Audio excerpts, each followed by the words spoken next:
Hey there everyone, I'm Shufflecat and welcome to Shuffle Showcase. You asked for more healer replays and here they are. Me playing Astronomer, pretty much the only healer that I can actually play kind of well. So I got this together, wanted to play some healer and just play some Astronomer and have fun. I'm playing of course with Varmancer, did our placements just a couple of hours ago, so these replays are hot off the press for you guys. Naturally, I wanted to use my Moonstone right off the bat in order to catch somebody. Don't really want to use it as soon as I see somebody, but I do want to, to get it pretty close. Now, here's the interesting thing about Alchemist is that you want to wait until she uses her Deadly Injection, because the only thing that you can use against the Deadly Injection is, of course, your space in order to mitigate the damage. So, right there, I used my space. It kind of was a little bit dangerous because right there you saw the Deadly Injection, but I kind of had a feeling he wasn't really paying attention. So that's kind of alright. Now, it's a little bit difficult, in my opinion, to play Astronomer because you have to kind of come up with a balance between damage and healing. I read someone giving their opinion. It might have been on the Gakkanju forums, maybe. I'll give a link to that tutorial in the description below if I find out where it is. But anyway, they said something about like you should space out every for every 2 heals you should throw out 1 offensive ability or something similar to that. I'm not entirely sure. I just try to space out my attacks in between, and I can definitely say that during this round, I have not been dealing enough damage. I'm really just going to run around, so I'm just going to pull up the scoreboard here. You see, I've only done 1,300 damage, now 1,600. And that's nowhere near as much as I tanked, and nowhere near as much as I healed. And you can do like a 50-50 if you want to, or you can do kind of like a 60-40 between the two, but they do need to be comparable, in my opinion, on Alchemist. And I'm sure some Alchemists would probably agree with that. I'm in fact just going to skip over this round here. There we go. Get that over with. Alright. Yes, but anyway, the point that I was trying to make was that I was just not dealing enough damage. There were a lot of times when I was trying to pressure the Alchemist, but I was just spacing into the wrong position, or I just had the wrong timing, or I just plain wasn't thinking about pressure at that exact moment.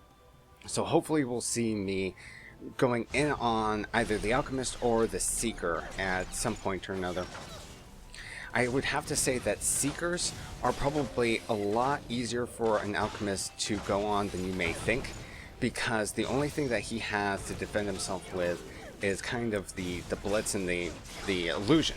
And I have to say that his Illusion is actually a little bit easy for Astronomer to juke, because Astronomer doesn't actually attack very often. He doesn't have very fast attack speeds. He has his Moonstone and he has his M1, and usually you pretty much only have to hit somebody with one M1. It puts the weaken on them and it does a whole bunch of damage to that person. So you really only need to space on them one time, hit them with one M1, probably put a Moonburst on them a little bit in order to slow them down and reduce their attack speed or something like that. But that makes it really difficult for the Seeker to use his trance against your attacks.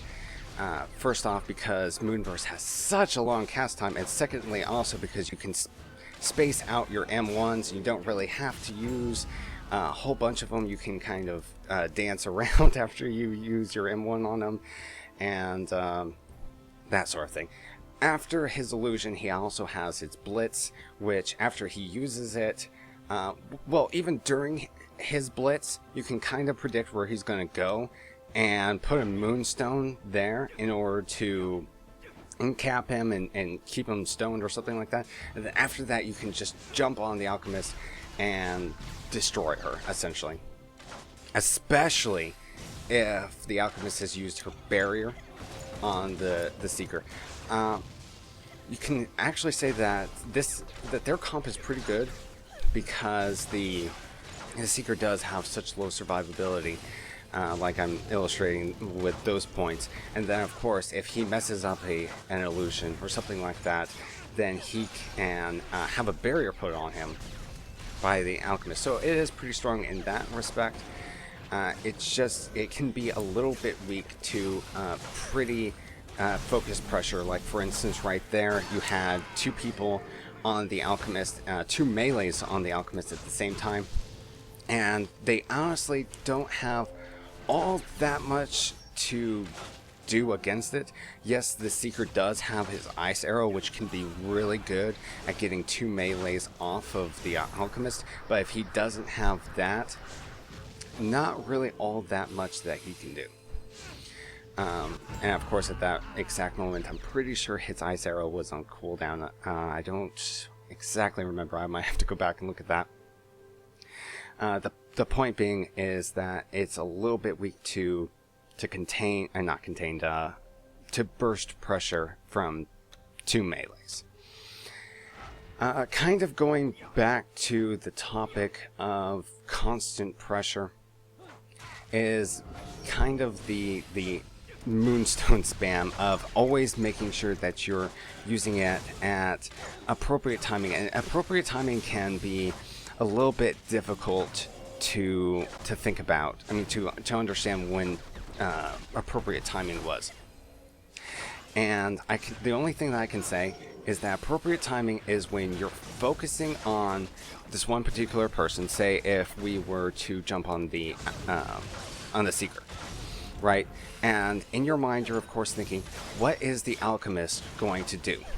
If we jump on the Seeker, the alchemist is either going to use her sleep, or she's going to heal the Seeker. Just spam M2 on the Seeker as much as she can. At that point, either one of those actions, she's pretty much going to be removed from combat and standing still. That would be a great opportunity to suddenly turn to the alchemist, use a moonstone on her, and then, of course, keep on going on the Seeker. Now, you notice there, when I used my ultimate, it was just right when the alchemist barrier had fallen off. I did that because, of course, as everyone knows, that means that her barrier is on cooldown, and she's not going to be able to use it for just a little bit longer. In fact, her cooldown, or her barrier, came off of cooldown just a little bit after my astral beam had ended. So that's a really nice timing trick there, is you can find a very small little window right then, just after the barrier ends, that you can deal a whole lot of pressure. And in the same way, you can deal the same amount of pressure to the Seeker after he uses his Blitz, because you see right there, that's the only way that he can get out my ultimate. Okay, so I've rambled on enough for this game, and we're going to go into game number 2 right here, as I hit my microphone. And welcome back. We're going into game number 2. This one is a little bit interesting in my opinion because it's an Astronomer composition versus an Astronomer composition. And I always find these kind of interesting because you're always kind of looking at the other Astronomer out of the corner of your eye thinking, okay, I know that you want to space onto me and use M1, but I also want to space onto you and use M1. So it's really just which one of us is gutsy enough to do it? And this guy, apparently he wanted to do it to me first.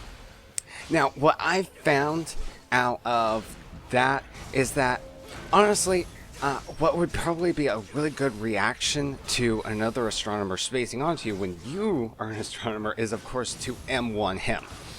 The problem, of course, with this is that when he M1s you, you get a weaken applied to you.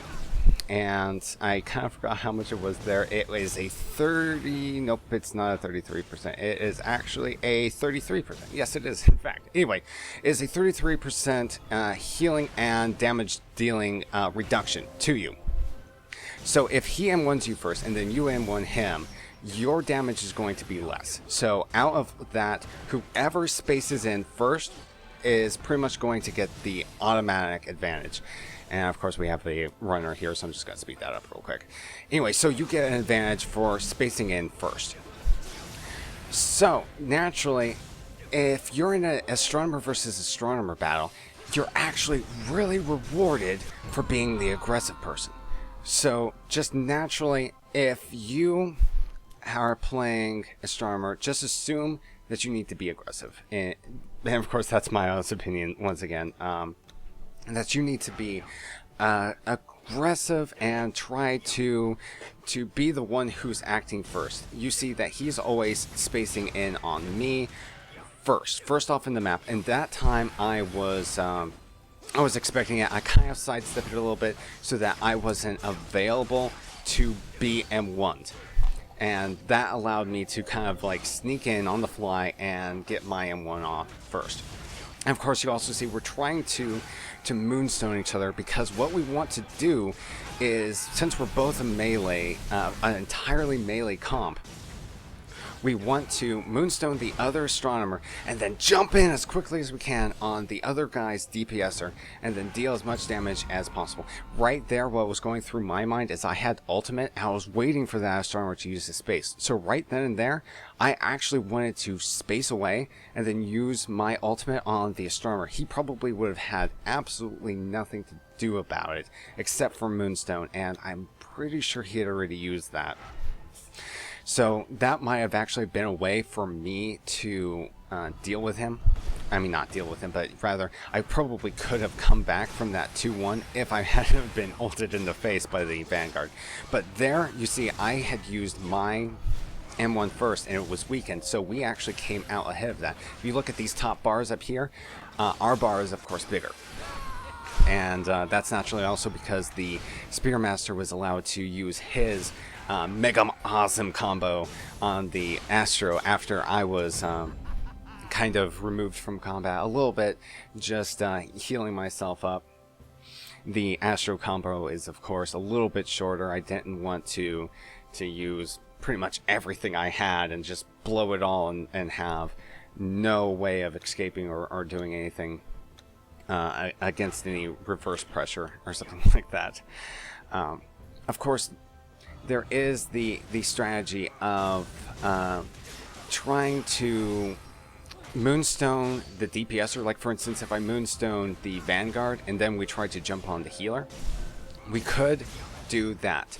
The thing that I like to do in twos though is I don't really like to focus in on the healer as our main kill, because if we did do that, if we did CC the healer and then we focused on the DPSer, I'm sorry, I said it the wrong way. If we focused on the healer and CC'd the DPSer, the healer would still be able to heal himself or would have some way of defending himself while we were DPSing him down. So therefore he would have ways of, and you see right there, that was exactly what my plan was, but it still didn't work out. Anyway, he would still have ways of mitigating the damage. And when you're CCing one person and then damaging the other one, you want to use all of the time that you can to damage the one person who wasn't CC'd.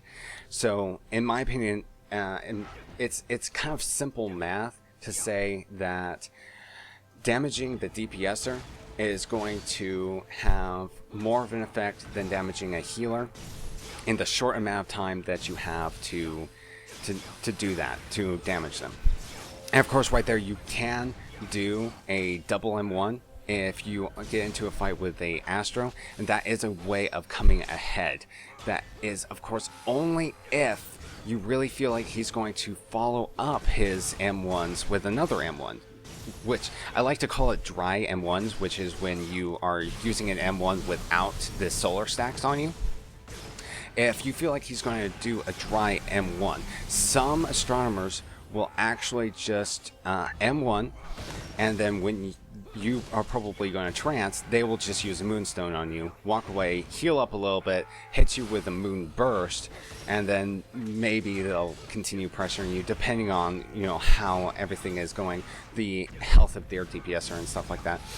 I do like to take Meteor Medallion and when I'm an Astronomer, because there's very little ranged DPS that you can do in order to help your your DPSer in a 2v2. I mean, especially in a 2v2, there is very little that an Astronomer can do at range. So it is really cool to take a meteor medallion with that, because if you get a group of people, like usually happens with a Spearmaster, then you can deal some really nice damage at range. So that is us done for the replay segment. That is all for today, and I'll see you guys next time. Hey there everyone, I'm ShuffleCat. I'm going to try out something a little bit different today. This replay right here is actually the grand finals from the Kill the King tournament on Sunday. It is between Kill All Humans and Team Existence.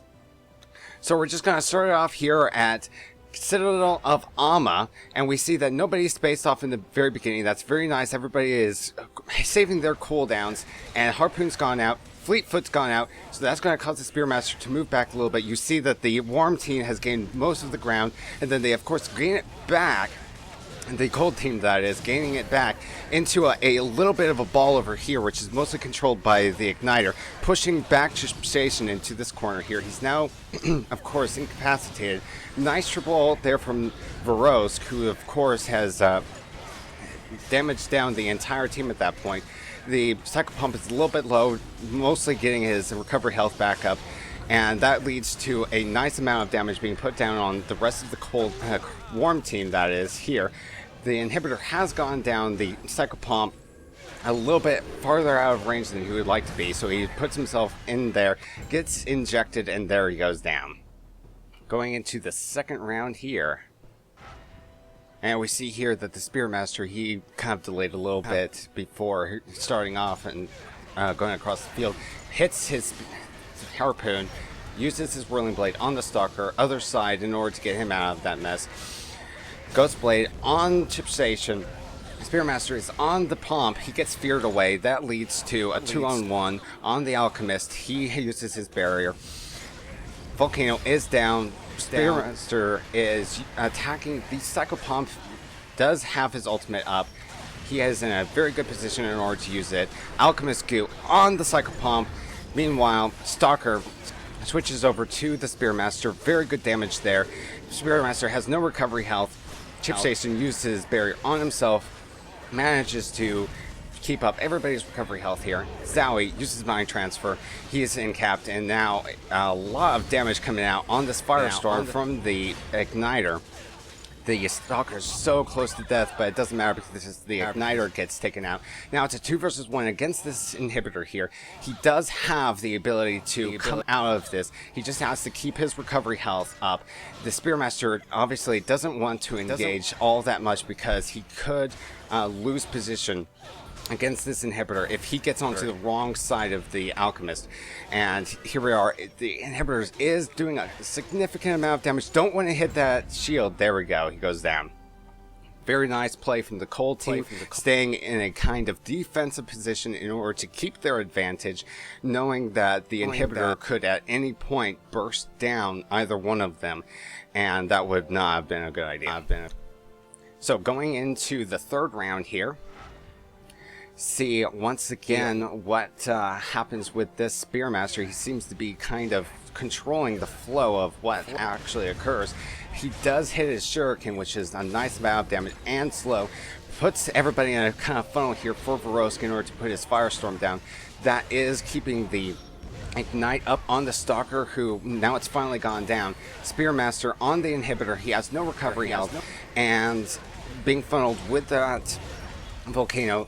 Interesting positioning here with the Stalker being line of sighted, and of course being triangled also by the cold team, which is good positioning for the cold team. Volcano hits the Cycle Pump, and of course a Fleetfoot used in order to get into position to attack the Cycle Pump. Inhibitor ultimate being interrupted using the EX Harpoon from the Spearmaster. Spearmaster, of course, switching over to the Stalker, taking him out with the help of the Igniter using a Volcano. Outgoo goes down, but of course a whole lot of different transfers going on there in order to essentially have none of that, and causing the cold team to win. Very good game indeed. Congratulations to Team Existence for their win. Thanks guys for watching, and I'll see you next time.